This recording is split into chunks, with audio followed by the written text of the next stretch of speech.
Pour ce jour numéro 8 du calendrier de l'Avent, je vais vous parler de L'œil le plus bleu, le premier livre de Toni Morrison sorti en 1970. Toni Morrison est une autrice noire américaine née en 1931 et la première personne afro-américaine à avoir obtenu en 1984. Elle est également la 8e femme à l'avoir obtenu.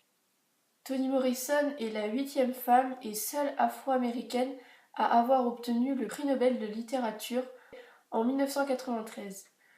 À ce jour, seulement 14 femmes ont obtenu le prix Nobel de littérature pendant plus de 100 ans d'existence de ce prix. C'est pas beaucoup, effectivement. Ce livre se déroule à la fin des années 30, début des années 40, et est narré par Claudia, une petite fille noire américaine. Il tourne également autour de Pecola, une autre petite fille noire américaine, et obsédée par l'idée de devenir blanche, puisque c'est bien évidemment ce qui était mis en valeur à l'époque et ce qui est toujours mis en valeur aujourd'hui.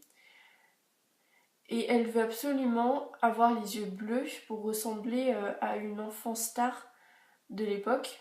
L'histoire se déroule dans un quartier pauvre américain.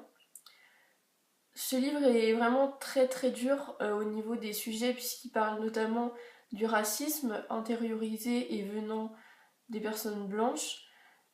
Il parle également du viol, de l'inceste, du sexisme, de pauvreté, de pédophilie, de grossesse non désirée, d'autres choses que je ne vais pas vous spoiler puisque ce serait un peu dommage.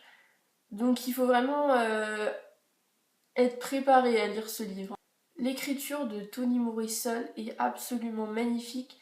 J'aime beaucoup comment elle narre le récit, même s'il faut s'accrocher parce qu'on risque un peu de se perdre. Ce livre est le premier que j'ai lu de Toni Morrison et franchement c'était pas le dernier parce que j'ai vraiment adoré sa façon d'écrire, la façon dont elle narre l'histoire, comment l'intrigue est découpée. Enfin c'est vraiment super.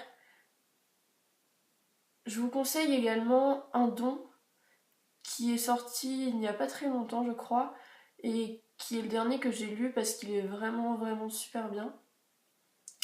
Toni Morrison a toujours plein de personnages dans ses livres qui sont vraiment forts, surtout des personnages féminins. J'espère que vous avez aimé cette vidéo. On se retrouve demain pour la prochaine. Au revoir!